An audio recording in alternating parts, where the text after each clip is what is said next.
Put the bunny back in the box.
The following program is intended for mature audiences.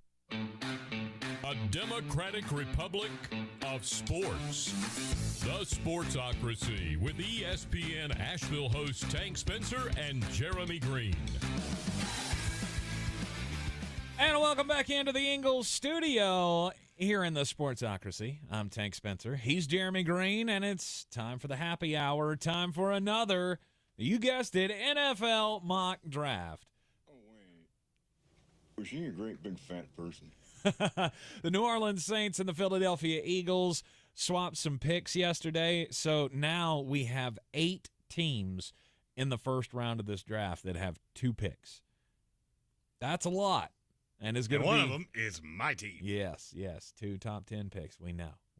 Calm down. The other New York team has them too. So good. So yeah, now we've got a lot of double dipping going on in the first round of the NFL draft. So time for another mock draft. What's vastly different other than the picks changing hands here about this draft, Jeremy? There are some players that have moved up and down. We have more information now about visits with individual teams. The picture becomes clearer as you move on, and now I would say 3 weeks out, it's not as clear as it's going to be, but it's clearer than it was, and so that gives you a better ability to forecast. All right, well, let's get into it. Number 1 overall pick doesn't change hands. Do you expect it to change hands? No, you don't. Jacksonville Jaguars with the number 1 overall pick in the draft. Has it changed? Let's find out. With the first pick in the post-Saints Philadelphia Eagles 2022 NFL mock draft from the Sportsocracy.com, the Jacksonville Jaguars select Trayvon Walker. You remember how I was the first person to tell you that was going to happen? Yes. Yeah, it's weird. Charles Davis has the same thing now. Oh, it's weird. Bucky Brooks has the same thing now. Mm-hmm. You know why? Because that's exactly what's going to happen. They like his versatility, and I understand it. A lot of people are treating this like, oh, that would be so stupid. No, it wouldn't. We don't know that. The high side on Trayvon Walker can be great. Well, here's the problem. And this is what people seemingly just routinely forget when it comes to the NFL draft. Mm-hmm. You have to fit this player into what this team does. And nobody seems to be taking that into account with the Jacksonville Jaguars. All right, so this is a 3-4 team now. Mm-hmm. You got Allen on the outside. Arden Key's going to be a situational pass rusher. I've said routinely, I do not want to stand Aiden Hutchinson up. So where are you going to play him? You going to play him as a 3-4 end? Oh, weird. You signed Foley Fatukasi. And you're going to take a 3-4 end at 1? Right. And that may be what Trayvon Walker ultimately plays too. He could also play in the end. He could play on the inside. You could bulk him up and turn him into Eric Armstead. Mm-hmm. You could thin him down, and hell, he might end up being Aaron Donald. He could be that level of impactful. People are getting too wrapped up in the I didn't see it. And look, I'm not saying that's not a knock. It's certainly a knock that you in college were not a stat accumulator on what might be the greatest college defense I've ever seen. But at the end of the day, the height, weight, speed, you look at all of the things and just go, they're going to do this. And if you're curious, how long ago did I say that Trayvon Walker? We do a hit with Ingles Supermarkets that plays all over the Southeast. And I said you should take Trayvon Walker at plus 2,200 to be the number 1 overall pick. I would say that's easily a month ago. At least. You know where it's at now? It was plus 2,200 when I said it. It's at plus 300 now. Yikes. Second most likely player to be taken there. Right. Aiden Hutchinson's minus 250, and I got news for you that's going to come down. Okay. All right. I mean, Trayvon Walker, when a guy that size, 6'5", 272 pounds, ends up running a 4.5 40, you're going to have a lot of teams that spark up and go, wait a minute, there's something about that guy. Well, and he can do multiple things. He's a piece. Jacksonville's in a talent accumulation phase. Mm-hmm. And you know what? What should they do? I'll be really honest with you. They should take Evan Neal or Ike Mekwonu or whoever it is that you think to protect Trevor Lawrence. They have shown absolutely no predilection to doing that. No. They did have a private workout with Ikem Ekwonu, so that is something worth noting. And if you want to play that long distance, he's plus 1,100 to go first. And I don't think that's completely out of the realm of possibility. I just don't find it to be very likely right now. Right. All right, so the Jacksonville Jaguars with the number 1 overall pick, it's going to be Trayvon Walker out of the University of Georgia. At number 2 in the 2022 NFL Draft, it is the Detroit Lions. With the second pick in the post-Saints Philadelphia Eagles 2022 NFL mock draft from the sportsocracy.com, the Detroit Lions select Ahmad Sauce Gardner, cornerback, Whoa. Cincinnati. All right, this is a bit of a shift. For the longest time, we all had Aiden Hutchinson going here. And then last mock draft we did, Jeremy, you had Drake London landing at the number 2 spot. So what has changed to make Detroit go, yeah, let's go with the corner? I'll be honest with you. It's a gut call. It's a gut call, and I'm reading tea leaves. Mm-hmm. Because the Lions have been very, I'll say, close to the vest with what they're going to do. A lot of people seem to think it's Aiden Hutchinson. I just don't know how he fits here. I've had that problem with Detroit the entire time because now they are a 3-4 team as well. So are you going to stand him up? Do you really think he can play on the interior after what you saw against Georgia? Mm-hmm. I just don't buy it. It just doesn't make any sense. To a point. You look at Detroit, and you've got Charles Harris, you've got Aquara. That's 2 of the positions that I would say you have the most settled. The offensive line is also settled. So you can't go Aquano, you can't go Evan Neal. So then it just becomes a law of averages.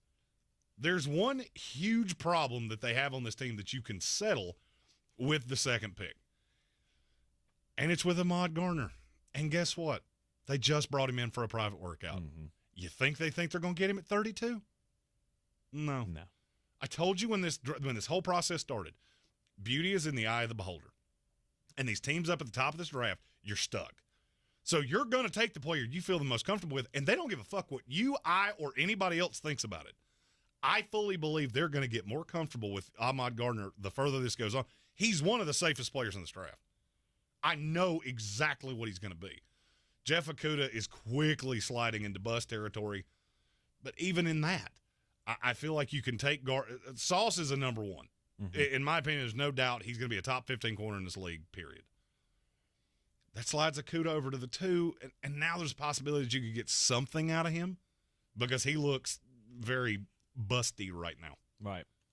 All right, so Ahmad Sauce Gardner going to number 2 to the Detroit Lions. The DJ Shark deal, did that have anything to do with you coming off of a wide receiver at 2? No, okay. It's more what I think is going to happen later, and you'll see that soon enough. Drake, at this point, there's a big mishmash of receivers right in the middle. I love Drake London, and I think a lot of other teams do too. It's just a question of what is your greatest value. And right now, if you told me I had to go Josh Reynolds on the outside or I had to play Okudah as my 1, which gives me a better chance to win right now? It's Sauce. Yeah. And I think Detroit's not even necessarily looking at the winning right now. That is one of the 22 starting positions on my team is settled and good, and I know that. And it might bring something out of a guy that I took in the top 5 2 years ago. Yeah. A year ago, Sauce Gardner was out on social media telling everybody he was going to be the number 1 cornerback taken in this NFL draft, and his last season at Cincinnati only proved that yeah, he has separated himself amongst the crop of this year's corners. At number 3, you got the Houston Texans. I would say this is the safest pick in the top 5.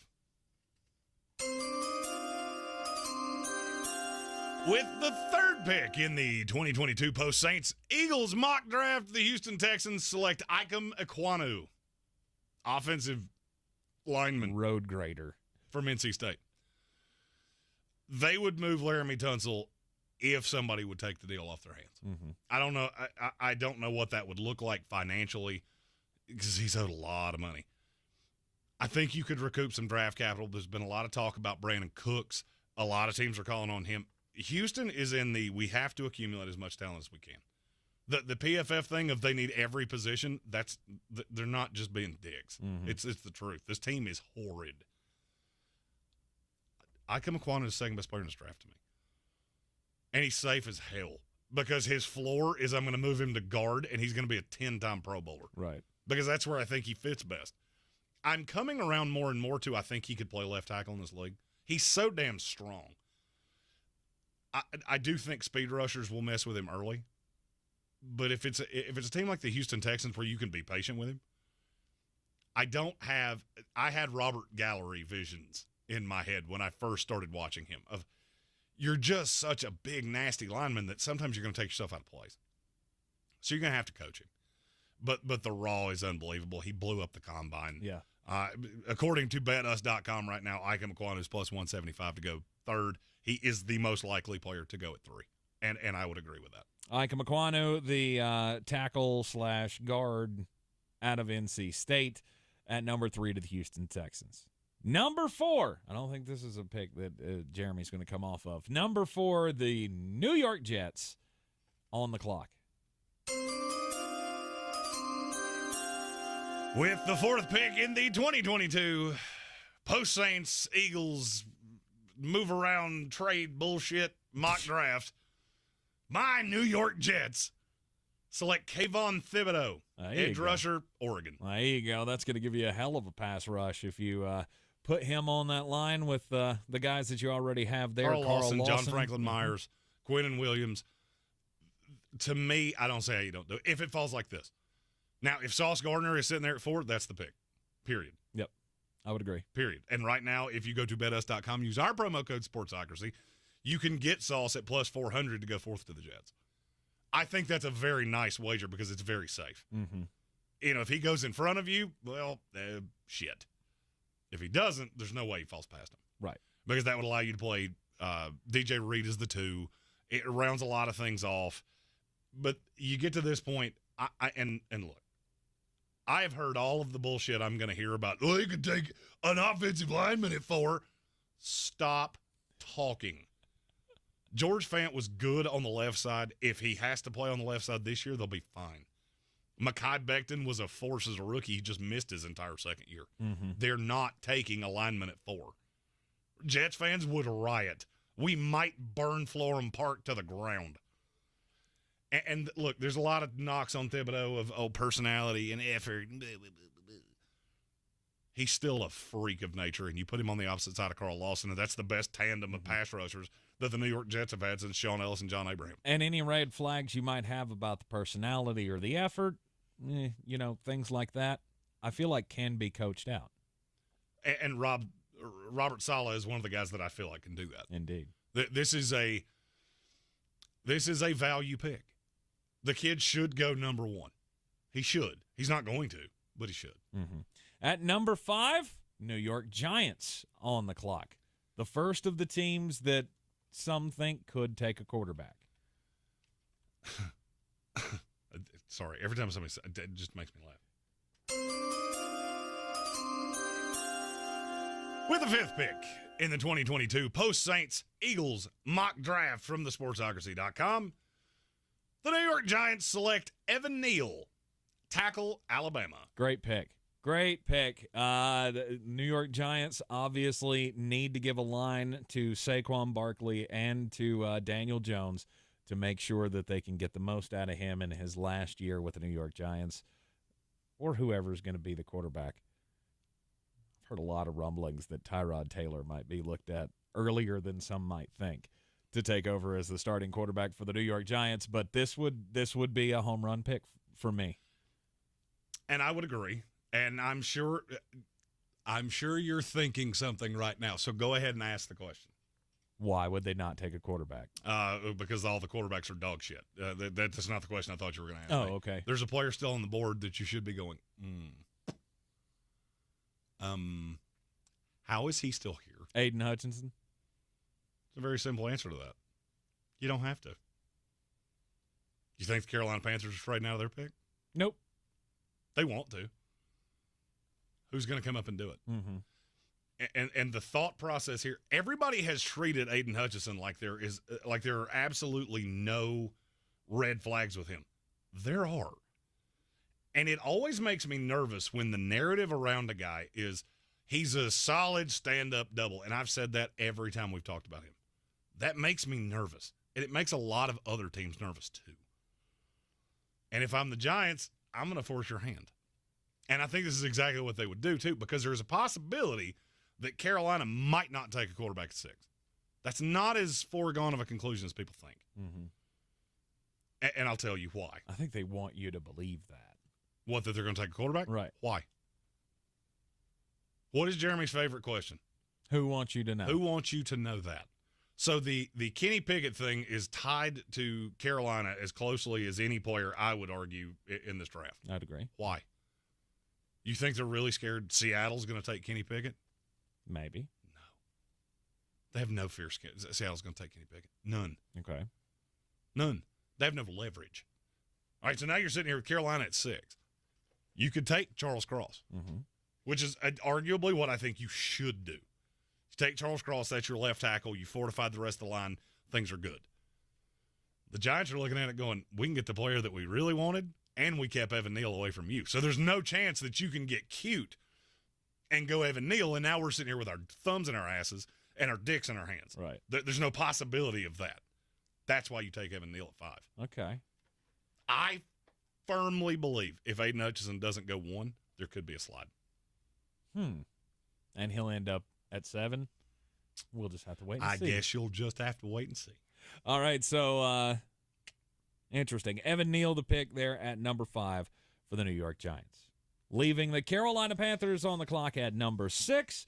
I think everything that we have been told, or everything we've been led to believe, is that the Carolina Panthers are going to go quarterback.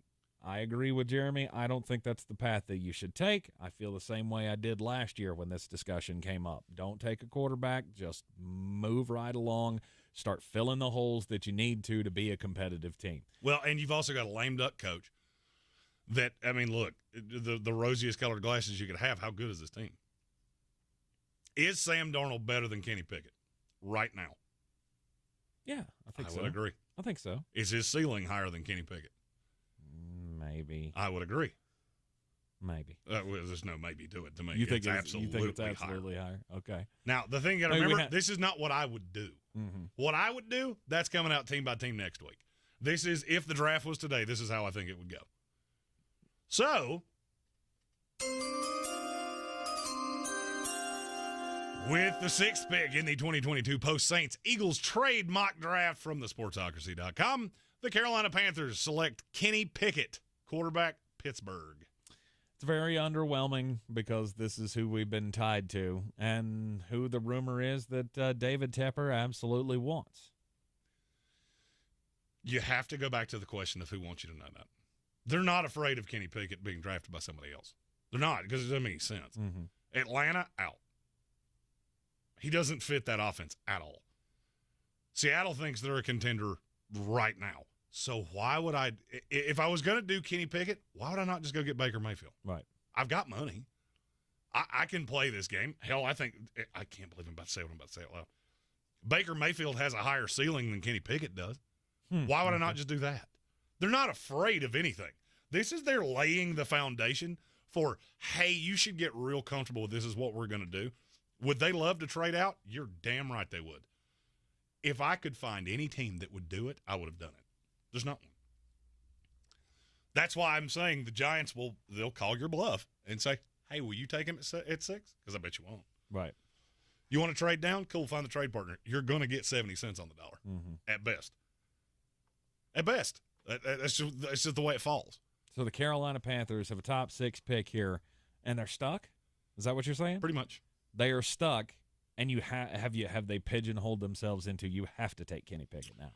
No, I think if David Tepper makes this pick, it's a quarterback.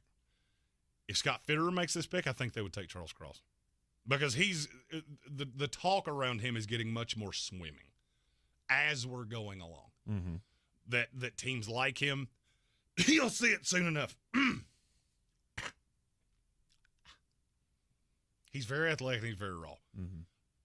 But I think he would come in and be the left tackle immediately. If Carolina was smart, that's what they would do. If they're smart. What I'm afraid of is that David Tepper's is afraid of losing, and he's going to do that first-time young owner thing and go, I'm doing this my way, and he's going to go get Kenny Pickett because he's just enamored with him. Right. I have to have a quarterback. Now is the time. We can't do this anymore. What I'm hoping is that all of this is a smokescreen. We're meeting with every quarterback, so we've got Malik Willis and Kenny Pickett and so on and so all these guys coming in, and then I want them to go draft night, go offensive tackle, take Charles Cross or Evan Neal, whoever's there for you, and then go, look, we did our due diligence on the quarterbacks, and this just wasn't the year. I'm hoping that that's what this is. Maybe this is a ploy to try to get other teams who might be in the quarterback position to trade up or what. I don't know. But it doesn't look like that's going to happen. The only way it's going to – all right, so if you just look at the way that the mock has gone so far. All right, so you had Trayvon Walker go 1, Ahmed Gardner, Ekwonu, Thibodeau, Evan Neal. Mm-hmm. That's what happened in front of him. Mm-hmm. There are 6 players, really, that pretty universally we feel good about. I mean, to me, there's a delineation once you get past those 6. So the only way that Carolina's going to be able to move out, is there a team that falls in love with Aiden Hutchinson? You going to trade him to the Falcons? No. You think the Falcons are going to give up draft capital for Aiden Hutchinson? Mm-mm. No. Find me the match. There's not one. Yeah.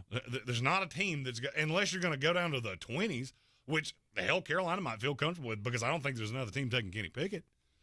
But when you don't have any draft capital and you can't move around the board, you're stuck. Mm-hmm. Ideally, if you had your second-round pick, you could make a maneuver at the back end with Buffalo, Tennessee. One of these teams I know definitively is trying – Cincinnati, one of these teams I know is trying to trade down. You don't have a second-round pick. What are you going to do, give him your first-rounder next year? Tyler Cunningham asked in the comments, does Kenny Pickett help Matt Rule stay longer or does it actually hurt? I'll be honest with you, I think it's completely insulated. I don't think there is there's not a correlation between the two to me. I don't see Matt Rule as the head coach of this team a year from now regardless, unless they make the playoffs. Mm-hmm. And if they make the playoffs, I don't think it's because Kenny Pickett was the quarterback. It's because you were able to put something in front of Sam Darnold and then finally your weapons paid off. And that's – I think that would be your best path mm-hmm. is you draft Charles Cross and you roll with it that way. And then a year from now you let the new coach pick his fucking quarterback as opposed to looking at candidates next year like Eric Bieniemy, who I think will be in demand next year, and say, hey, you want Kenny Pickett to run your offense? No. No, thank you. To me, all these things are connected. It's getting harder and harder for me to say path to Kenny Pickett's not the pick at 6. All right, so the New York Giants, after taking Evan Neal at 5, they have the pick at 7. And they sprint. With the 7th pick in the 2022 Post-Saints-Eagles trade mock draft, the New York Giants select Aiden Hutchinson, Edge, Michigan. Yeah, brilliant drafting ploy here of we think that the team in between our 2 picks might take our guy, so take the tackle first. We know you're not going Aiden Hutchinson, so we get them both. And that would be you walk away from this and just go, we did that nicely. Mm-hmm. We did that real, real good. And you know who I trust to get the most out of Aiden Hutchinson? Wink Martindale.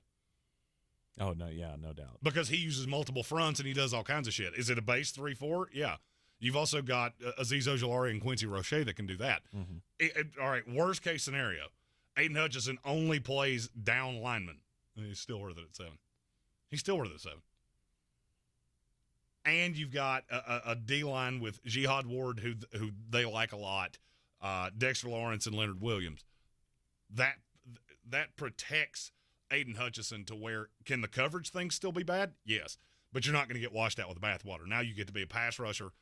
I firmly believe Aiden Hutchinson's going to fall. I've heard too many negative things. Now, could that change by next week? It could. As of right now, I think he's going to fall. At number 8, the Atlanta Falcons are on the clock. And the question is this a quarterback? I think this would be a very long thought, but it's not the thought you think it is. All right. With the 8th pick in the 2022 Post-Saints-Eagles trade mock draft, the Atlanta Falcons select Garrett Wilson, wide receiver, Ohio State. Okay, that was not what I was expecting. I think everybody has a thought, at least, that this is where Malik Willis is going to end up. Not I, said the cat. But you think they're going to go with a wide receiver?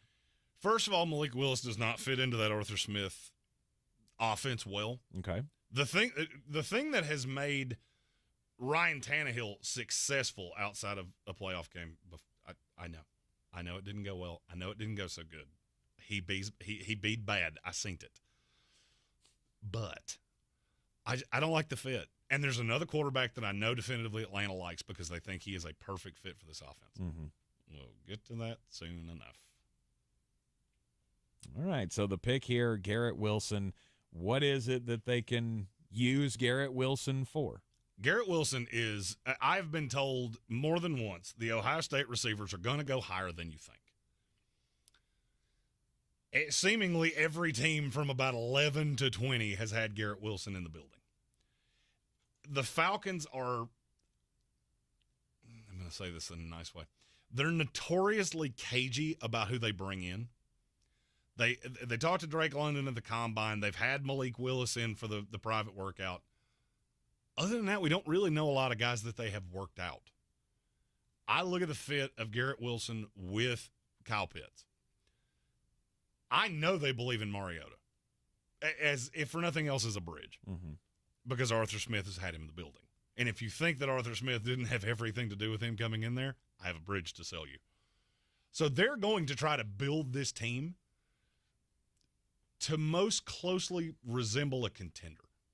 And I know that's a weird turn of phrase of to say that. They know they're not one of the 7 best teams in the NFC. Right. They're probably the worst team in the NFC. Agreed. But they can be more competitive than you think. If you give Mariota the weapons, the defense is still not good. I consider Jermaine Johnson here. I consider Drake London here. I don't necessarily like the fit with Drake London and Kyle Pitts as much as I do Garrett Wilson. I think Garrett Wilson is the deep threat over the top that makes Kyle Pitts the one-on-one matchup nightmare that he really is. And to me, if I'm the Atlanta Falcons, that's what I'm doing today. Okay. All right. Well, I shouldn't say it that way. That's what I think the Atlanta Falcons would currently do if they were sitting at number 8 with this on the board. Interesting name you mentioned there, Jermaine Johnson. So his stock has risen quite a bit. Jermaine Johnson's stock has gotten really, really interesting. All right. Well, now I'm excited to see where he lands in this mock draft because I don't think he was in the first round of the last one that we did. He was not. Yeah. Wow. And that was just, you're going to have a player like that. It's not that I didn't like Jermaine Johnson. I don't like him in a 3-4, really. Number 9 pick belongs to the Seattle Seahawks after they had to make the trade with the Denver Broncos. Russell Wilson going to the Mile High City, and Seattle ends up with a top 10 pick. They could have had back-to-back picks, but they had to give one of those to Jeremy's Jets. Yeah, you did. So at number 9, which way will the Seattle Seahawks go? With the 9th pick in the 2022 post-Eagles Saints trade mock draft, the Seattle Seahawks select Derek Stingley Jr., cornerback, LSU. Okay. And I'm sure somebody's going to say, but he's not as tall as they. Doesn't matter. DJ Reed wasn't either. DJ Reed's 5'9". And I think you got to understand who's calling the shots here. Pete Carroll's got more say in this than you think. Pete Carroll just pissed off every owner in the NFL by flapping his cock holster, and nobody's talking about it. You know why? Because he has the respect of his own front office. So none of the rest of it matters. I think Derek Stingley Jr. is – I can't believe I'm about to say this out loud. I see a path that Seattle thinks they're going to be a run-first, defensive-first team. Some of the moves in free agency lend to that. I look at some of the picks that they have, some of the things that could fall in place. The question is Drew Lock that quarterback? There's not a quarterback worth taking at 9, period. But Malik Willis, he's a year away from being a year away. That's not where 70-year-old Pete Carroll is not into quarterback that is a year away from being a year away. So that doesn't make sense. Now, there is something that does make sense, but again, we'll get to that soon enough. Day in the comments, he says, yeah, he's definitely a Pete guy. Stingley is a Pete guy. Absolutely is. And he's very versatile, and this could allow Pete Carroll. A lot of people forget this. Pete Carroll came to the league as a defensive guy. Mm-hmm. If you remember these teams without Russell Wilson that Pete Carroll has coached, I remember one of them because they were my Jets. Has his personality changed over 28 years? Yes. He's still a defensive guy. And I look at Derek Stingley Jr. and go, somebody's going to scoop him up and just get a find. Do you really think, go Tigers, it got the most out of Derek Stingley Jr.? No. The guy that was an absolute dumpster fire as a head coach, minus 1 year of Macaulay Culkin's brother. Joe Burrow and Macaulay Culkin look a lot. Yeah. They look. Yeah, we got it. We got it. Sometimes you have to explain the joke. Derek Stingley Jr. to the Seattle Seahawks. Okay. All right, so now we're at 10. Now I have to play a game of I don't have a soundbite for this, and I need to find one. That'll do. I'm here for the gangbang. We have a trade! All right, at number 10, the New York Jets are going to make a trade. Who are they going to trade with? This deal is with the Los Angeles Chargers. All right, the Chargers, I guess, move up from 17 to number 10. And we're literally doing this live, so I'm looking at the trade value chart, doing the math in my own head. Yes, the trade value chart is more recognized than people think it is. The 10th pick is worth 1,300 points. That's a little tiny words on the screen. The Chargers pick is 950. So you're looking at 350 points. Thank you. Okay. I was going to help you out with the math. I mean, you are a student of Buncombe County Schools as well. Correct. So. All right. I will say this trade would look something in the realm of the Chargers give up a second rounder next year and a mid-round pick this year. To move up 7 spots. So the Jets would wind up with, I'm going to say it won't be 79. I would say 123, and they get the Chargers second rounder next year. Okay. To move down 7 spots, and you will see why they move down 7 spots momentarily. So the Chargers move up to 10. Who are they on the lookout for?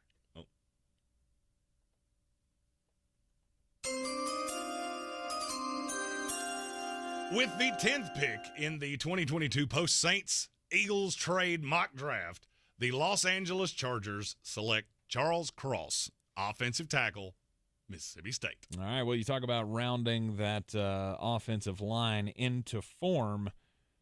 This could very well do it. This team's all in. They're all in. Mm-hmm. The Jets want – you look at what Philadelphia just did, where you add draft capital year after year. Where'd Joe Douglas come from? Philadelphia. Okay. They adhere to the same theory. Joe Douglas has done this every single year. Now, if you're a Jets fan, this hasn't gone exactly the way you wanted it to. It hasn't. Mm-hmm. But I thought you wanted Kyle Hamilton, and he's still on the board. The 40 time is making people nervous. Look, if the Jets got stuck here, I think that's what they would do. That's not what they want out of this pick. And the player that I know definitively they are hot to trot on would be a reach here. So you look at what's coming in between you and you go, I don't think anybody will do this. So I'm gonna roll the dice because there are a couple players. The Jets going from 10 to 17, I'm sure somebody's going to say, oh, you didn't get enough for that. It's going to be hard to trade out of these higher end picks. The Chargers do it because this is a win now move where I didn't have to give it up. And I'm sure somebody's going to say something to the effect of, but Jordan Davis, 3 words, Sebastian Joseph Day. I don't think that's what you would trade up for. Mm-hmm. Here you're building around Justin Herbert going, you know what? Our defense is going to be terrifying anyway. You're going to have to throw against us. Okay, so we haven't completely shored up against the run. You're going to have to throw 50 times against us, period. So the one big deficiency on my team is right tackle. I know I can slide Charles Cross in there right now. And now I've got my bookend tackles for the duration of Justin Herbert's rookie deal. And I know he's protected. I'm not scared of the edge rushers, whether it's with the Raiders, because, the Raiders have a terrifying combination The Denver Broncos have a terrifying combination. So I'm sure somebody's going to say, a right tackle at 10? Yeah, a right tackle at 10. Charles Cross out of Mississippi State, the pick at number 10 for the Los Angeles Chargers. And to me, that would be a home run. And I know they're interested in him, and I don't at this point think he would fall to 17. All right, at number 11, the Washington Commanders. And I love it when a plan comes together because this allows me to answer a question that was just asked. With the 11th pick in the 2022 Philadelphia Eagles New Orleans Saints trade mock draft, the Washington Commanders select Kyle Hamilton, linebacker, Notre Dame. Ah, okay. So he comes in and plays that role that Landon Collins just, they vacated him from. And I think he can do it admirably. Okay. I think he can play Mike linebacker in this defense immediately. And the question that answered is that Tyler Cunningham said the Kyle Hamilton hate is beyond me. It's beyond me too. You got to remember, this is not what I would do. This is what I'm hearing, visits, tea leaves, way I think it would go today. Mm-hmm. And I don't think I know the Jets want to move down at this point if this goes this way. Now, if they sit at 4 and Ahmad Gardner falls in their lap and then there's a Jermaine Johnson or Kayvon Thibodeau, whatever the case may be, that falls in their laps, then yeah, that's what they're going to do. Ahmad Gardner goes at 2, and that throws everything all cattywampus, and you have to make chicken salad out of chicken shit. And so that's what they did. Okay. You didn't get 100% value for your pick, but you're not going to. And for the Jets, you're looking at it going, you know what? We got 2 picks in the second round anyway. We're going to have 2 picks we still have 2 picks in the first round here. This kicks a little bit of can down the road so that we can build the talent base, and we still keep the number of talented young players up. Mm-hmm. Rob Johnson says, I don't want him. Last time we took a hybrid, he was a big old bust. This is not really a hybrid, and that's where I would gristle with Kyle Hamilton. I don't think he's a hybrid. I think he has tested to such a point that people are scared of him being a deep safety. He's the number 1 player in this draft. He has cemented that for me. There's nothing could happen short of he goes Dewey Cox and gets cut in half real bad that he's not going to be the number 1 player on my big board. Okay. But you start running 4.7 40s as a safety, look at the last 5 safeties that went in the top 20. I'll give you a hint. Jamal Adams is the best of the 5. Mm-hmm. The positional value is just he's been pushed down. And I look at him with Washington and go, you're immediate day 1 starter. You're exactly what this team needs. He is a really smart kid. This is not a, hey, you're going to get washed out with the bathwater. If anything, he's big for a linebacker. I just think he's so impacted, and you have to get that defense right. With Carson Wentz, you have so little room for error. Mm-hmm. I'm sure somebody's going to say, why wouldn't they take a receiver? Because there's a shitload of them. There's only 1 Kyle Hamilton in this draft. Right. And if he falls to 11, you should love it. He says, Rob Johnson says he wants a receiver instead of a safety linebacker hybrid guy. And Tyler Cunningham says he wouldn't like him next to Jamin Davis. You should. You should, because Kyle Hamilton's the thinker and Jamin Davis is the doer. And that's exactly where I want him to be. Now, to Rob Johnson's comment, wait for 47. I honestly think anybody that takes receiver right here, you're overdrafting them. Okay. Garrett Wilson to Atlanta, that's the one. That's the one that I'll look at and go, okay, that's not bad. But wait, but last mock draft you had Drake London going at 2. So why would drafting another wide receiver? By the way, Drake London's still on the board here. He is. Why would that and be I a think bad it will thing? be. Why would that be a reach at 11? Because there is a narrative that he's not going to be able to separate. The thing about Drake London wouldn't necessarily be a reach. He would be a reach for Washington because you have Carson Wentz throwing to him. Mm-hmm. Carson Wentz, yeah, he made Michael Pittman look good. Michael Pittman was also the only receiver on the team. And to me, that's not your biggest need. It's just not. I mean, could you take him there? Sure. I considered taking him there. Mm-hmm. It's just I can't see a path that Kyle Hamilton's going to fall further than that. All right, the number. All right. So here's the rationale. We've universally talked about Washington needs a linebacker to put next to Jamin Davis. here's the discrepancy between the two. You take Kyle Hamilton here, and you get somebody in the effect of a Sky Moore, a Christian Watson, George Pickens in the second round. Do you know who the linebacker is going to be? You're looking at Troy Anderson from Montana State. I don't dislike Troy Anderson. He's a project, too. Mm-hmm. So now you have two really project-y, hybrid-y, just hyper-athletic linebackers next to each other. That's a recipe for bad. So you go with the safe pick at 11, and then you take the wide receiver later in the draft. All right. At number 12, the Minnesota Vikings have this pick. Hold on. Before we do Minnesota, Tyler Cunningham said something really smart that I want to address. Okay, sorry. He said, I wouldn't want Hamilton next to Davis because on tape sometimes they make some of the same mistakes. I don't disagree with what you just said. You got to remember those mistakes were made at safety at Notre Dame, not linebacker. I saw Jamin Davis doing this. I had Jamin Davis a fifth-round pick. I said that last year, and I have not come off of that. And I saw nothing last year to change my mind. However, he's so hyper-aggressive and hyper-physical and hyper-athletic. That's the word I was looking for. That having somebody that's going to be to me, the comp on Kyle Hamilton's Fred Warner. That's who he reminds me of. A really rangy linebacker that's just going to always be in the right position because it's just a different position than he's not athletic enough to play deep safety. That's why we talked about the play at Florida State because he broke on the ball before the ball was ever thrown. Mm-hmm. Well, same thing. You don't make that sharp read of the eyes or the quarterback takes your eyes away. Well, now you're out of position. Well, he's not an unathletic linebacker. He's an unathletic safety. Mm-hmm. Straight line speed. At number 12, Minnesota Vikings. Do they keep the pick or do they trade out? They will be keeping this pick, and I think they would run to the podium.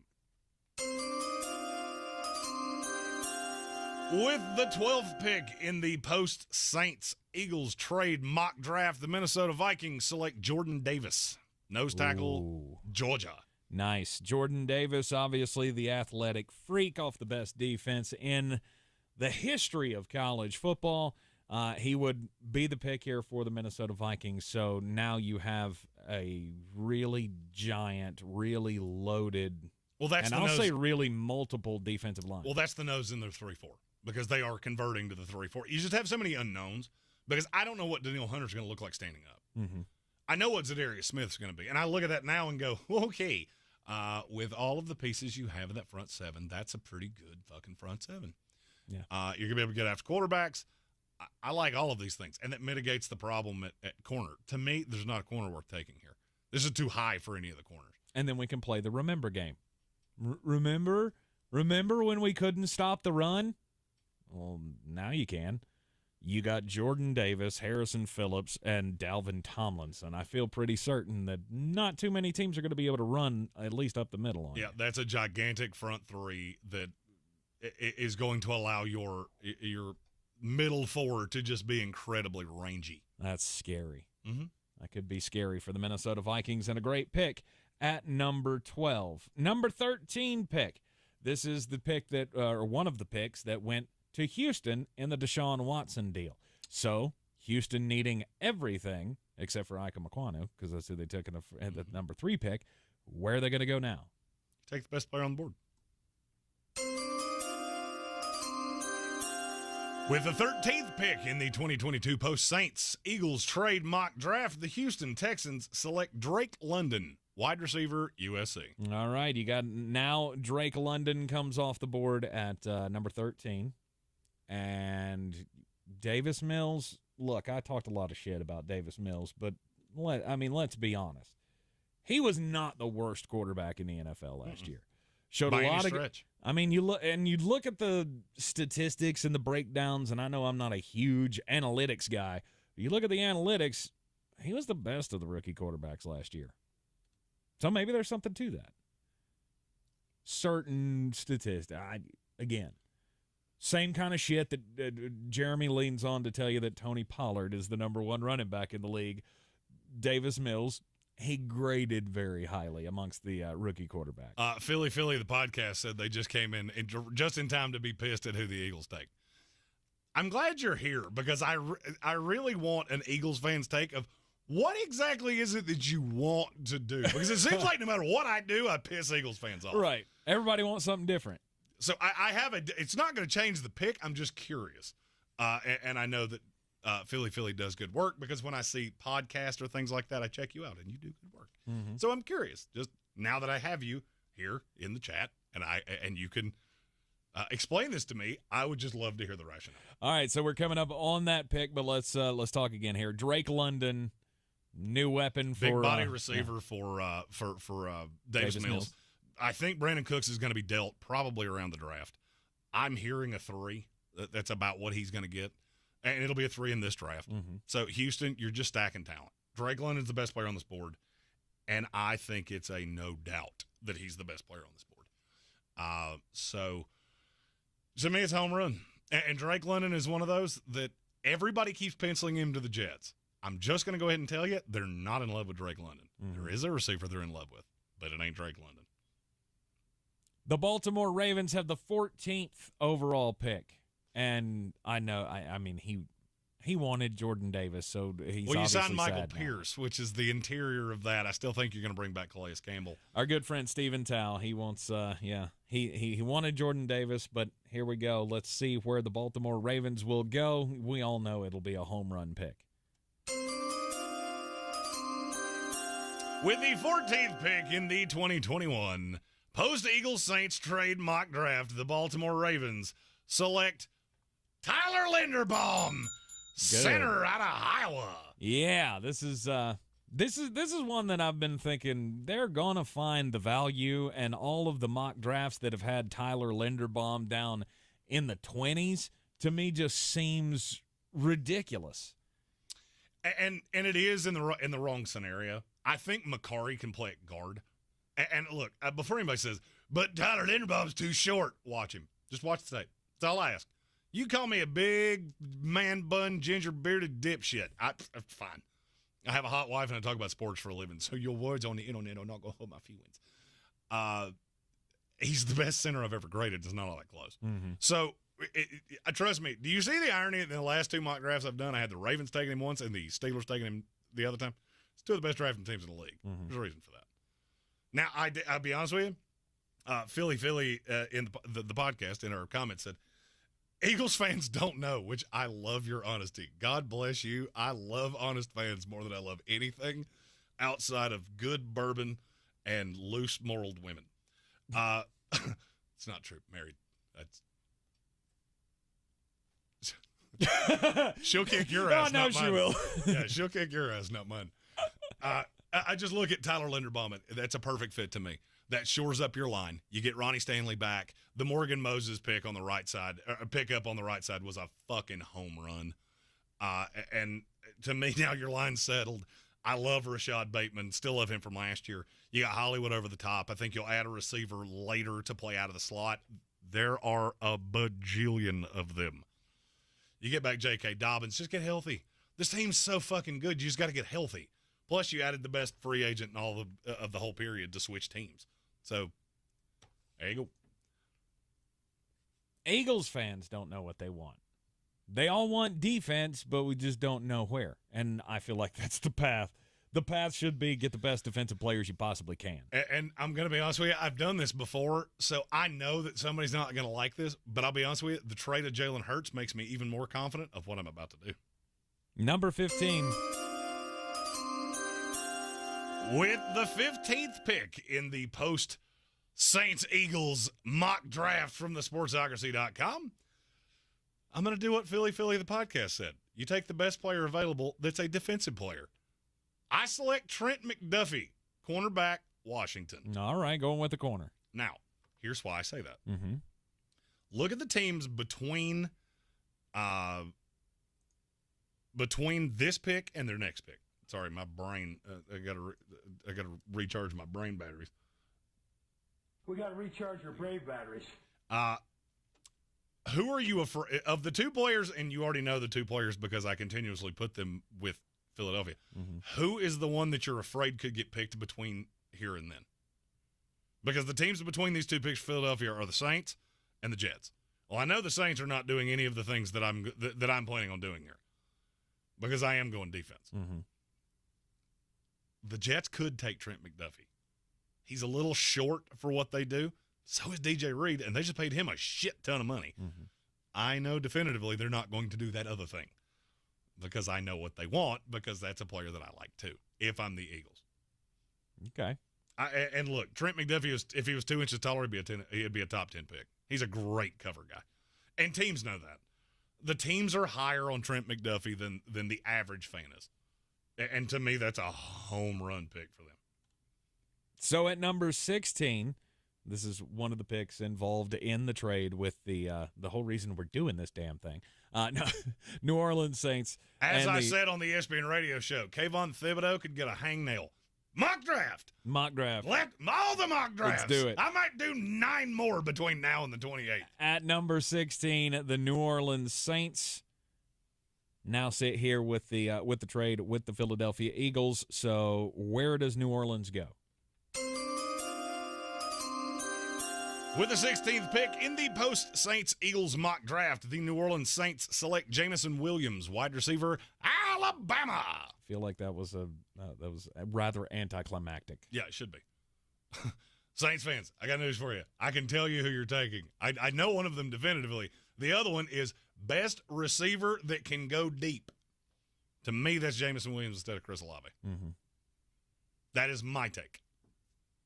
I would agree. And I look at Jameis Winston and just go, you know what? Jameis Winston can have a lot of fun. He can sling it. Oh, God, he can sling it. He can. The question is, can he throw it accurately? And I think we saw a little bit of improvement before the ACL tear last year with the Saints.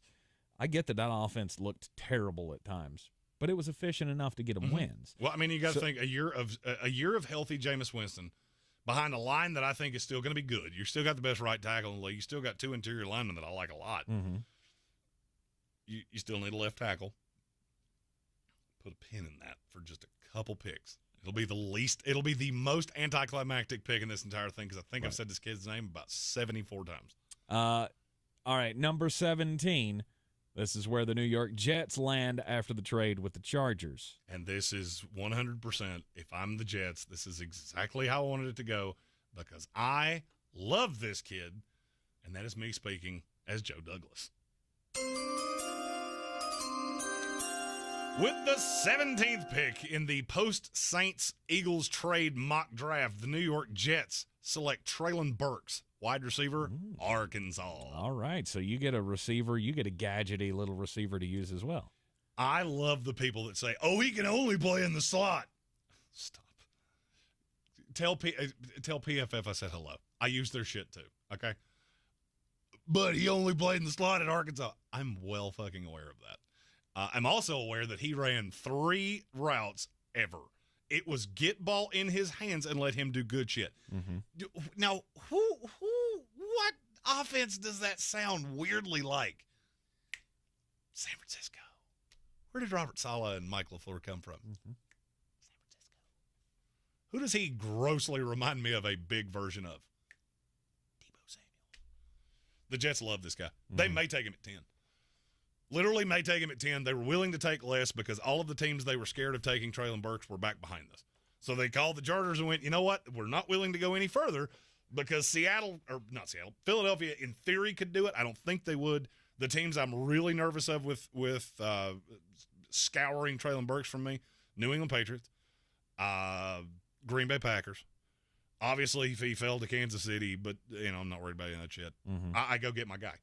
I got a little extra draft capital for next year. I got my guy. That's my Deebo Samuel in this offense. Real quick, tell us what changed, because I believe a month or so ago we were talking about this, and you were dead set, just crazy, thinking people are insane for thinking that the Jets want a wide receiver. Why has that changed? What line do I love saying about wildlife?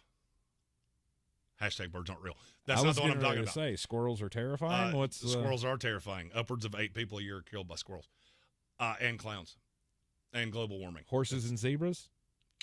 When you hear hoofbeats, it makes a hell of a lot more sense to assume horses than zebras.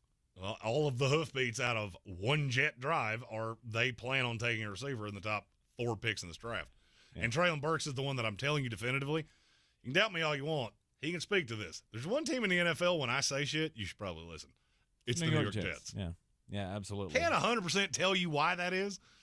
Just, it didn't come out of my own head. Let's put it that way. I'm glad I stumbled upon the horses and zebras thing, because my next was going to be I'm too drunk to taste this chicken. In the words of the late, great Colonel Sanders, I'm too drunk to taste this chicken. All right, so that's the 17th pick by the New York Jets. Let's move on to 18 here, where the Philadelphia Eagles have the pick that was traded to them by the New Orleans Saints. And to me, this is a home run. I wouldn't even think about it. I'm sure somebody's going to say, but what about Olave? He does the exact same thing Devontae Smith does. A little bit better of a deep threat. Mm-hmm. But you have to remember, with Philadelphia, you have to remember the team that they are building. The move with New Orleans. First of all, I liked the Philadelphia side better than the New Orleans side. But I understood the New Orleans side because I know what they're planning on doing. This was basically a signal of next year we're going to have enough trade capital.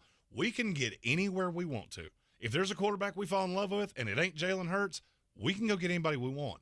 But you have to look at what this offense is now. Now you have Quez Watkins, who is an over-the-top 15, 20 snap a game guy. Devontae Smith, who is the base set receiver because he's a route tactician. Howie Roseman's still the one that took Jalen Reagor, so he ain't going to tap out on him this quick. He took him ahead of Justin Jefferson. Mm-hmm. And you got Dallas Goedert, the running game, Jalen Hurts' ability to run. What does that mean you have to be able to do? You have to be able to defend. You have to be able to defend. And one of the things I have routinely said is that I feel like with these 2 first-round picks, they're walking away with a corner. And with the 18th pick in the 2022 post-Saints-Eagles mock draft, the Philadelphia Eagles select Devin Lloyd, linebacker, Utah. You have had Devin Lloyd in this spot for a long time. He fits very well. Mm-hmm. He fits this defense. I love Devin Lloyd. But he ran like a 4.7. I don't care if he ran a 47. Watch him play football. But, I mean, good God, there's a bunch of high school kids that can run 4.3s. You want them to play linebacker for you, or the guy that's been killing quarterbacks in the Pac-12 for 3 years? Right. I'm going to go with that guy. I think he fits nicely in this defense. That's 2 day-one starters. You look at the Hassan Reddick addition, because Devin Lloyd's a good pass rusher, adds things in coverage. He's just an all-around linebacker, which is exactly what Philadelphia needs. To me, I do not understand the hate of Trent McDuffie and Devin Lloyd. I think that's a perfect A-plus draft. Mm-hmm. But what about receiver? You have a pea-shooter quarterback. Why do you want to spend more draft capital on receivers? Right. Wait until you get a quarterback in there that can throw the damn ball, and then go get your receivers. And it's not even that. It's how many receivers do you really, honest to God, think you need for a quarterback that plays this way? Well, they have tapped out. They have tapped out on Reagor. That's where all of this ties back to. No, every the fans have tied. That's what I'm saying. Every fan that wants something in this NFL draft, they want a receiver because they've tapped out on Jalen Reagor. They've seen it, and they've been like, fuck it. John DeLon said, wait, the Pac-12 has football? Since when? That's how they felt when we scheduled the national title game so they could watch it in college basketball. Yeah. They went, oh, shit, they play basketball in college? Fuck. Imagine that. I was waiting for a Big Bang Theory rerun on TBS. Stupid TBS. Stupid TBS. At number 19, the New Orleans Saints. I will. You know what? I'm going to I'm going to hit the button, and I'm going to let you make this pick because I'll bet $1 million you get it right. All right. With the 19th pick in the 2022 post-Saints-Eagles trade mock draft, the New Orleans Saints will select Tyler Smith, tackle, Tulsa. Yeah. Made it all make sense. Yeah, it's the guy I've known they loved the receivers.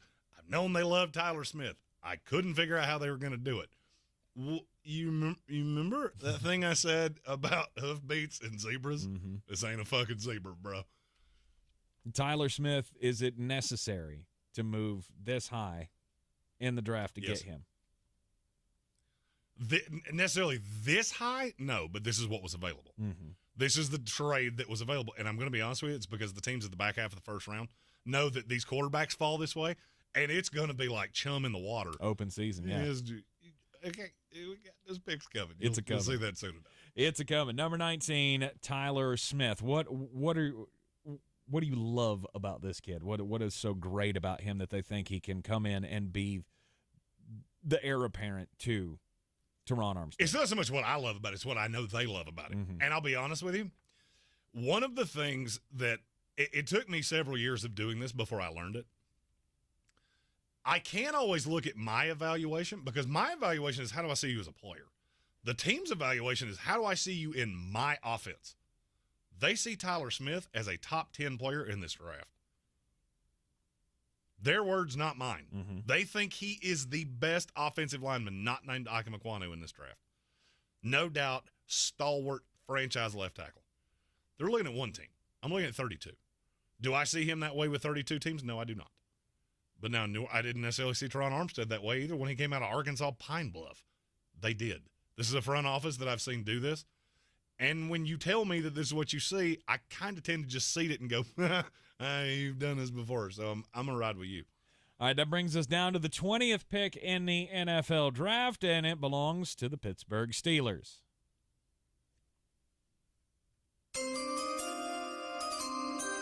Sprinting to the podium. A little bit. With the 20th pick in the 2022 post-Saints-Eagles trade mock draft, the Pittsburgh Steelers select Malik Willis, quarterback, Liberty. Some people may think that this is ridiculous, that there's no way that Malik Willis, he's supposed to go at 6, or he's supposed to go at 8, or 9, or 11, any of these teams. You better have a bridge, and you better have a damn smart bridge. Mm-hmm. Hey, you remember that quarterback that Pittsburgh signed? The real bright kid? Mitch Trubisky. There you go. He's the bridge. Mm-hmm. Malik Willis does not need to come anywhere near a field for a year because he's going to have to learn to play quarterback in the NFL. Now, if you develop him and you're willing to be patient, the Pittsburgh Steelers look around this conference and go, oh, we know what we are. If we're lucky, we're 7. If we're unlucky, we're 12. Right. And in the AFC, because the AFC is an arms race. So I can sit back and look. I'm not saying Pittsburgh's getting complacent. You have a good defense. If something happened to Trubisky, you know you could put Malik Willis in there, and does that offense change? Drastically it does. But there are only so many places that Malik Willis fits that makes sense. Seattle makes no sense. Atlanta does not really make sense because he doesn't fit the offense. Mm-hmm. I'm trying to think of other quarterback-needy teams. There's not that the New York Giants. He doesn't make sense there.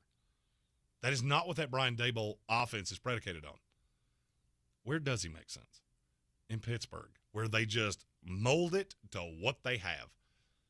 If you're willing to be patient with this kid, he could be, without a doubt, the best quarterback in this draft. And no longer do we have to hear the front office try to convince people that, oh, Mason Rudolph, he's got a shot. Or Dwayne Haskins, yeah, we still believe in him. I don't believe you do. Sorry, I had a frog in my throat. Sloan Jordan said, I'd love to go shot for shot with Jeremy with my first-round mock draft. We can totally do that, by the way. But damn, if every time he makes a different pick, his logic makes me regret whatever I've done. You shouldn't. It shouldn't. He's guessing just like you are. I mean, with a little bit. I mean, he's got more information. I'm just saying, how many times have you gone through and gotten like a great percentage of your mock draft? I usually hit somewhere in the 14 to 16 range. I mean, there's been better years. There have been worse years. Mm-hmm. This year, I'm in the media contest, so we'll all know what I do. This year, I'm a credentialed member of the media, so no more ghost riding horse shit for me. Right. I'm just saying, it's all a guessing game at some point. Yeah, I mean, it's educated guesses. Yeah. And trust me, the information is out there, and I'm sure Sloan Jordan, fellow Jets fan, Jets, Jets. I'm sure his is wonderful too, and I would love to see it. If you want to send it to me, hell, we could. We can have a good old time with that. The only thing is, I will say, if you want to be on camera, you better have a 4K because we did that with somebody that didn't have one, and it looked really weird. They looked like they were being shot through a washcloth. Right. Day Saints #1 said, I saw Malik at the Senior Bowl in person. Me and my son, we knew in a few plays he couldn't read defense and wasn't ready to play with big boys. He was never asked to. The only way I can equate Malik Willis is I look at it like you're coming into the NFL and you know a language, and you're coming in the league and you're getting ready to be asked to speak another language, and you ain't mastered the first one. there's going to be a hell of a learning curve there, and you're going to say some dumbass shit. Do yourself a favor. Take whatever knowledge you have of Spanish, speak that into a translator, and see how stupid it comes out. That's kind of what Malik Willis is going to be at first. But the raw talent is there. And I feel like if you can be paid, that's what it makes the Trubisky thing make immortal sense. That's why the deal was 2 years. Because it works for both sides. Trubisky can be the bridge. And he knows that 2 years from now, if he's good in Pittsburgh, they have to replace him with Malik Willis. He's going to have a market. Mm-hmm. Look how many older quarterbacks there are in the NFL. So he can still cash in on the backside. It makes everything make sense. At number 21, the New England Patriots, now on the clock.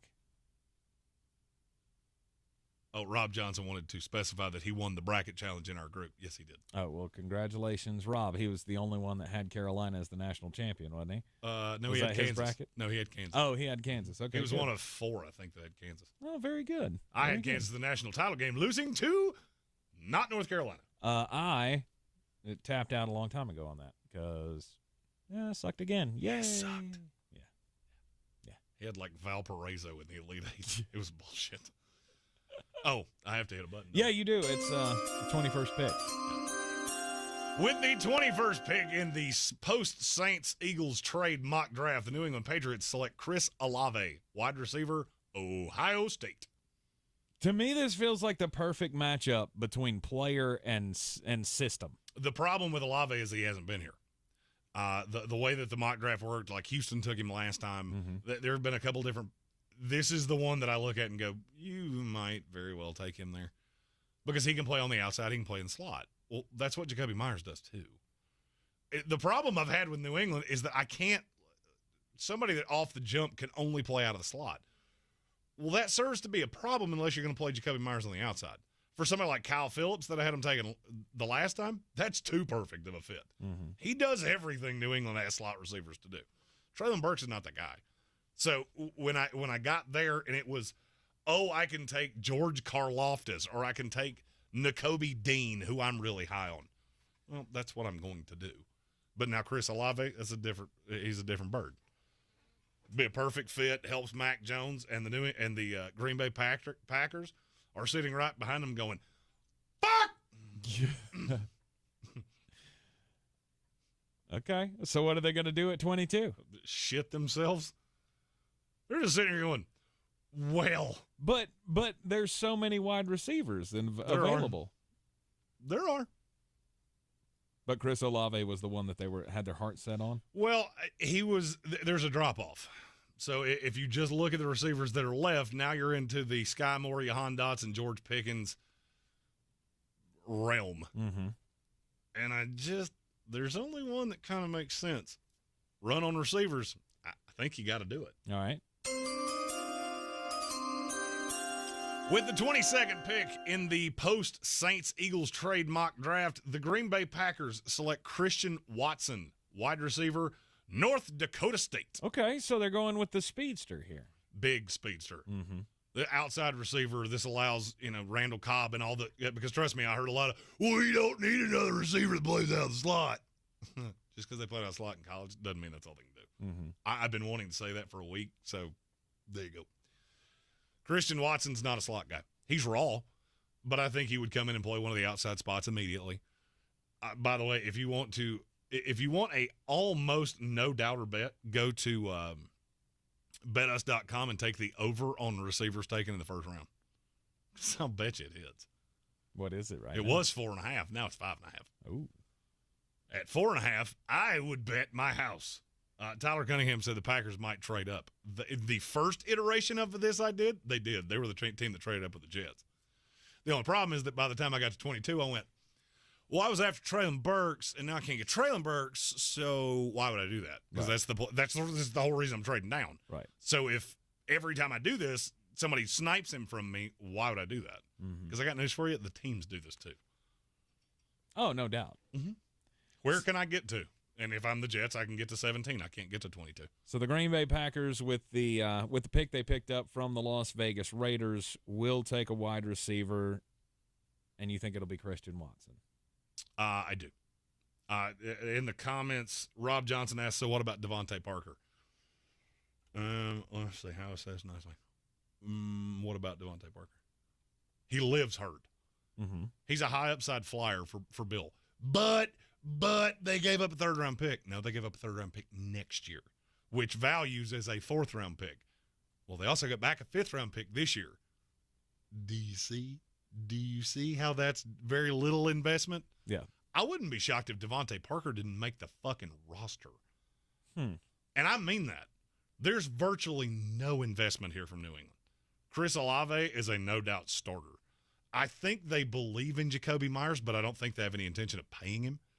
That's why he did the RFA thing this year, signed the tag. We're going to do that, and in a year you've kicked the can down the road. You can get out of the Kendrick Bourne thing. And to me, all right, let's say you hit on Devontae Parker. Great. Now I have my outside receivers for a long, long time. Yep. Or I can play Parker on the outside and Olave in the slot. Okay. At number 23, the Arizona Cardinals with the pick. This is the first one that's really fun for me because I could see them going about 67 different directions. But this is all about being different because I haven't been different with Arizona yet. Okay. So, sorry, I'm trying to get to my fault, friends. I'm not on the page. Doop.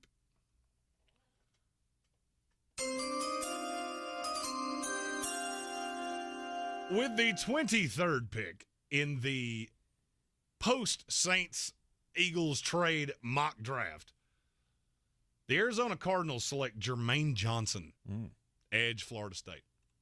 I could see him going as high as 8.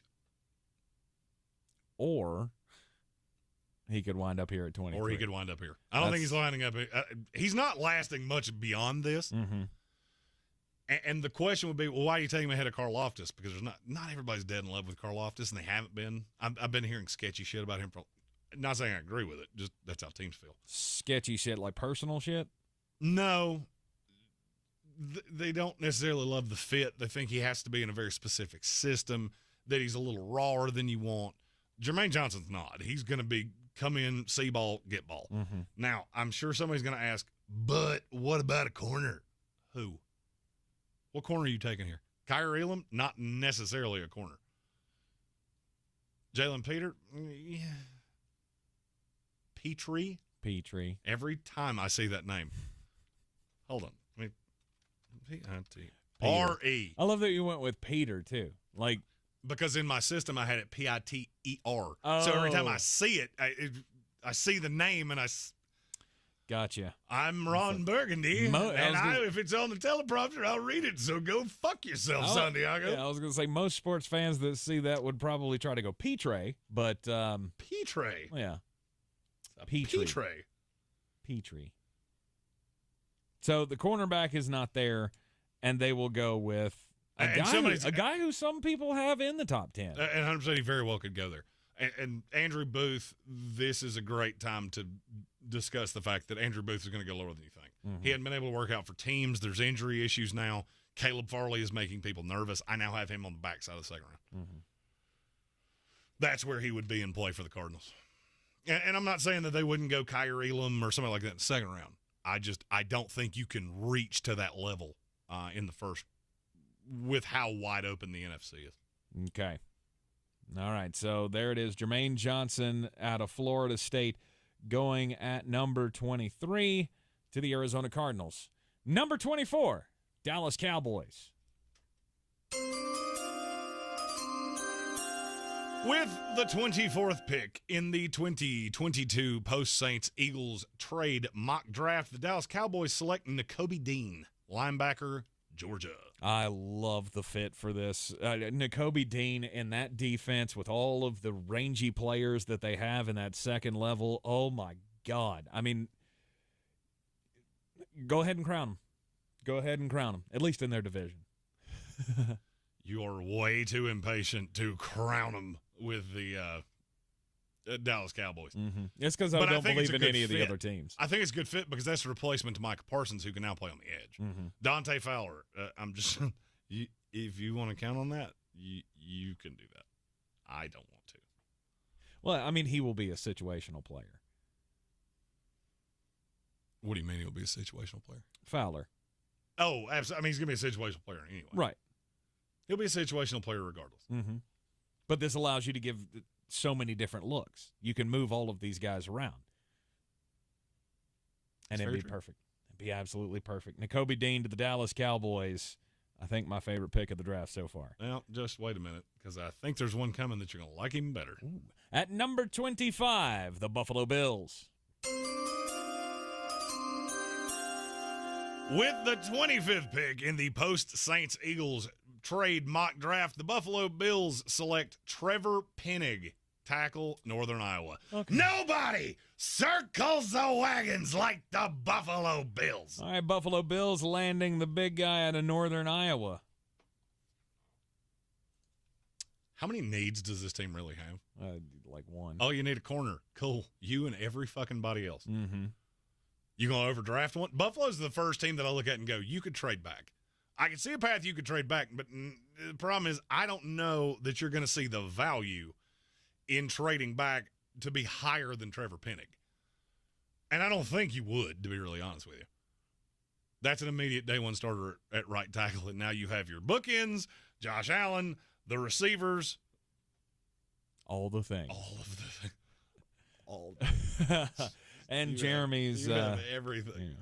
Yeah, and Jeremy's now in love with another AFC East team. This will be the second year in a row that he has picked the Buffalo Bills to win the Super Bowl. And Trevor Penning can put you on that path. And I'm going to keep doing it until I'm right. At number 26, the Tennessee Titans. I'm here for the gangbang. Oh, we have a trade. All right, so who are they trading out with? The Atlanta Falcons. All right, the Atlanta Falcons are back up to pick their quarterback.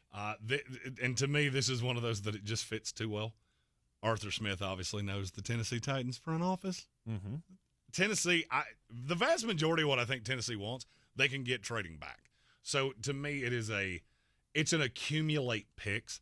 The way this deal would break down, the Titans pick at 26 is worth 700 points on the trade chart. That would be basically dead on the nose if you get 43 and 74 from Atlanta. You might get some late flyer, but other than that, you end up at Atlanta ends up 26. You get a 2 and a 3. You move down, 15 slots? Mm-hmm. 17 slots? Mm-hmm. I still think you would get the guy that you want here at 43. And to me, that's probably Trey McBride. I've long said they're going to wind up probably with some kind of weapon. I'm just not as sure that it's a receiver as everybody else. With Robert Woods and Julio Jones, you have the outside guys. If you wanted to get Jahan Dotson at 43, I'm not mad at it. If you wanted to add Trey McBride, who I think would become the pass-catching tight end, I don't love Austin Hooper. I think we all know that by now. That fits in line with Tennessee. I feel like anybody else is going to be a reach for them here. All right, so the Atlanta Falcons have traded up here to number 26, and the pick is?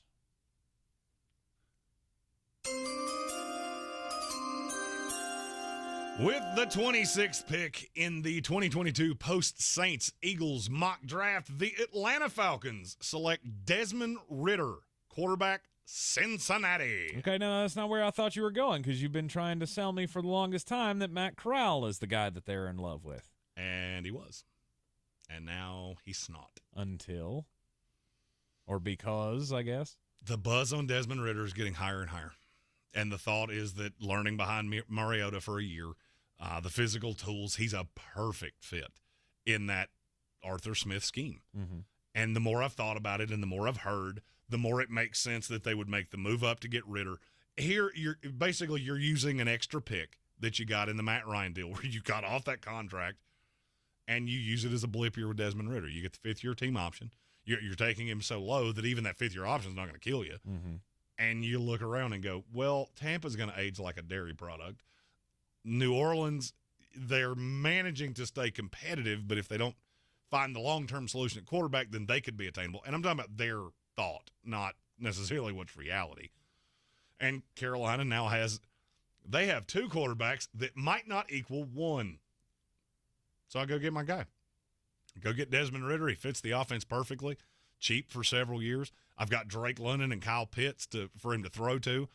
theoretically, I'd get Calvin Ridley back in a year, whether I want to try to build the value back up or tap out on him, whatever the case may be. And I got Cordero Patterson, and I'm going to run a weird-ass little offense. Yeah, you are.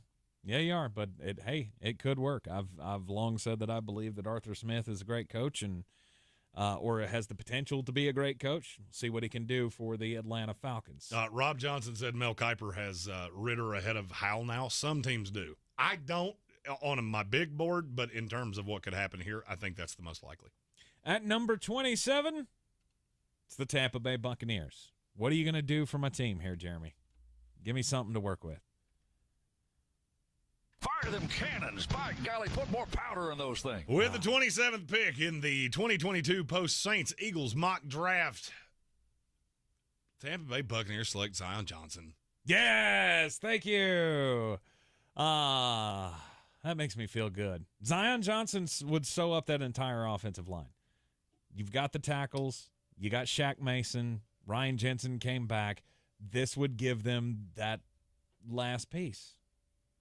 And that's to me, that's you have to do the thing that is going to make you the most competitive. Mm-hmm.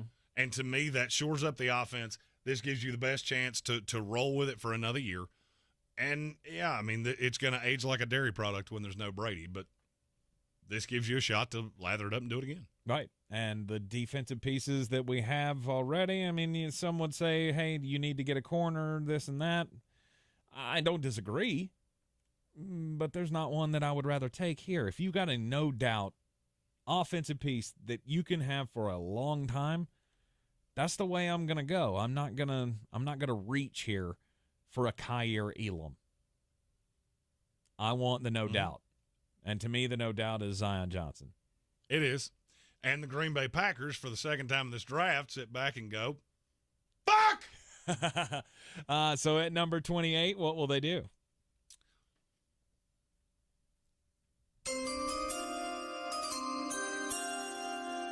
After saying many fucks with the 28th pick in the post-Saints-Eagles trade mock draft, they take Jalen Petrie, safety, Baylor.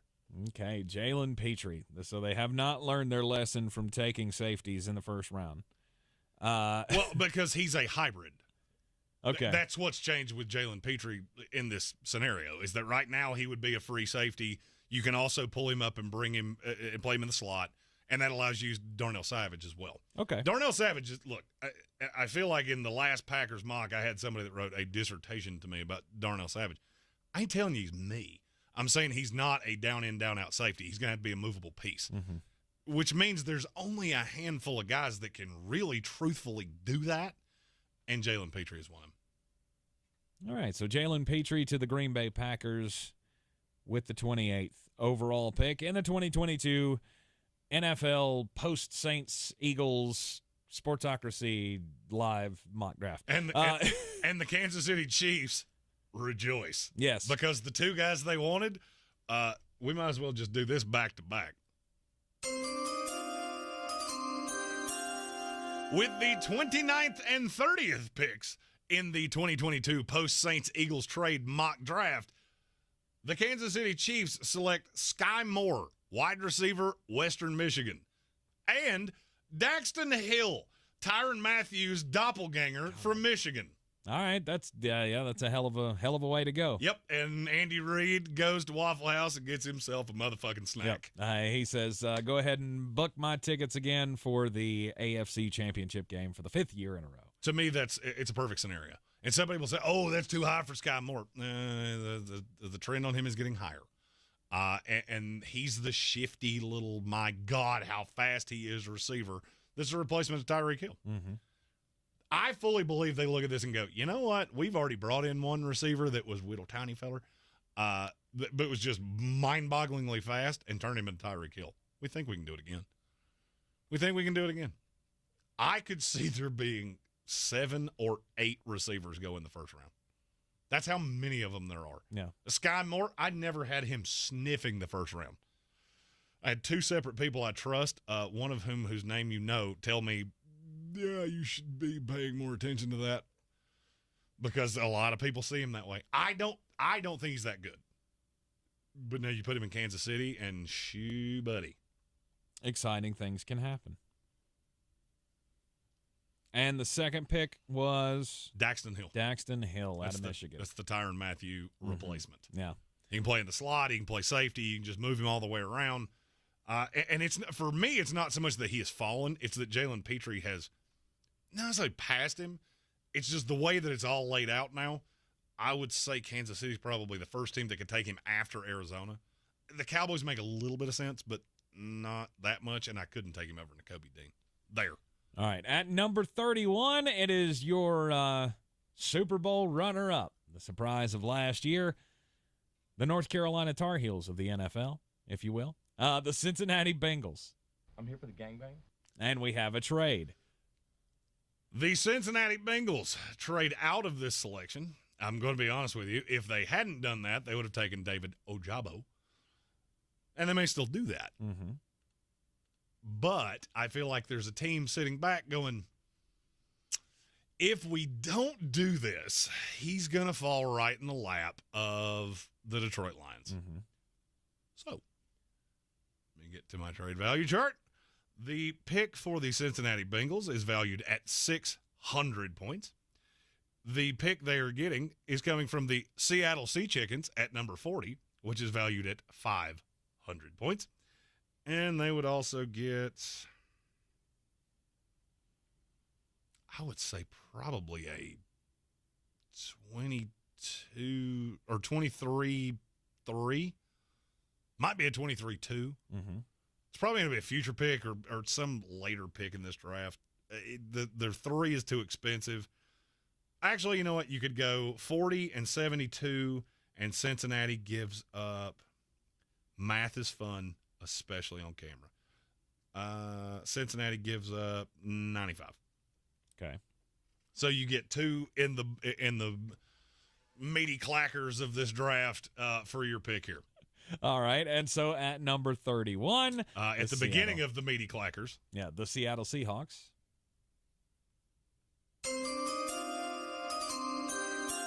With the 31st selection in the 2022 post-Saints-Eagles trade mock draft, the Seattle Seahawks select Matt Corral, quarterback, Ole Miss. Okay, not what I was expecting there either. Matt Corral going to the Seattle Seahawks. Why would they choose him over the one that I thought you were going to go with? Seattle likes him better.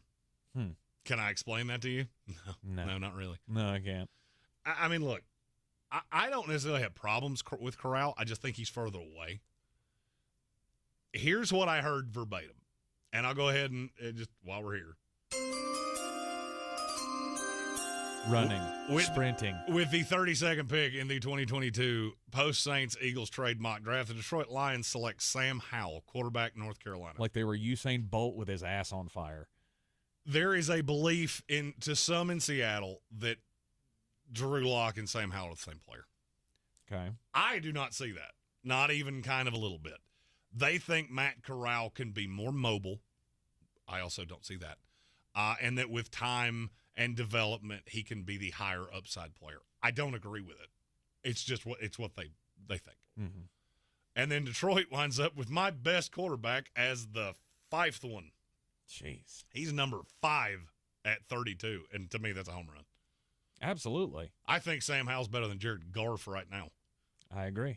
And I think you remember that year that we had 5 quarterbacks go, and they were Baker Mayfield, Sam Darnold, Josh Allen, Josh Rosen, and Lamar Jackson? Mm-hmm. I'd see this the exact same way. Where we end up with, Where the first one is good but never great. You overdrafted him, and you know it from very early on. The second one's the best one in the class. The third one is a catatonic disaster of a bust. The fourth one is... Actually, I said it backwards. You got to reverse 3 and 4. Okay. I mean, third was actually the best one in the class. 2 was a catastrophic bust. You get where I'm headed with this. Right. Pickett would be Mayfield. Desmond Ridder would be Josh Rosen. Matt Corral would be Sam Darnold, good, never great. Malik Willis would be Josh Allen. And then Sam Howell would be Lamar Jackson. Mm-hmm. In the right system, I think he can be fantastic. I think there's more convergence in that than people want to believe. All right, so the Detroit Lions end out the first round here with Sam Howell at quarterback. 5 quarterbacks in the first round. You had, 7 wide receivers? Oh, how many receivers did I have? Sky Moore, Christian Watson, Chris Olave, Traylon Burks, Jamison Williams, Drake London, Garrett Wilson. Yeah, 7. So that's a lot. It's a lot. It's a lot. That's a lot. It's a mess. I'm actually looking for the prop on. Oh, there is a draft team selection. Oh, my. Oh, God. Jeremy just wagered more money while we were sitting here. 100% did. Yeah, hey, what are you, a fucking cop? So what prop are you looking for? The prop I'm looking for is number of receivers. Total wide receivers in the first round over 5.5 is -150. Not a bad little wager there. Mm-hmm. I don't see any way that's less than 5.5. Right. And you can take those wagers to betus.com. BetUS.com. Use the promo code SPORTSOCRACY and get a 125% deposit bonus on whatever you put in, up to $2,500. All right, it is in the books. Stamp it. Mock draft over. Post Saints Eagles trade mock draft is thus. And this is the first round as of right now. Next week we will be putting out the A+ best case scenario mock for every team in the NFL. We will also be putting out your free agent grades and your draft team needs over the course of the rest of this week. Yes, be sure all the shit. You know, just anytime, just click on the little beer, look for your team, and there's probably some new shit of us talking irreverently about footballs. Yeah, that's all we know. Don't forget to hit the subscribe button so you'll get all of our notifications when we go live every day here in the Ingles Studio. Ingles Supermarkets, low prices, love the savings at 3 o'clock. And, of course, new members of the House of Reprehensibles out of this video as well. Tyler Cunningham and Day Saints #1. Mm-hmm. I always love seeing new people. Frankly, all those little beer icons, they just help us pay the cable bill in here because we have the most expensive cable in the history of creation to make all this shit run. We appreciate all of you hanging out with us as, we enjoy the fruits of Jeremy's nerddom. Y'all are nerds. We're nerds. We could be nerds together. Share this out with your nerd friends as well. Tell them this is where you can get all of your nerdy draft information up until the big day. I'm here for the gangbang. I'm Tank Spencer. Talking about being nerds together. It sounded like you wanted to have some touching tips. I don't want to touch... touching tips. I'm Tank Spencer. He's Jeremy Greene. We'll see you next time. That was weird. The wink was weird. I made it weirder. Yeah, you did.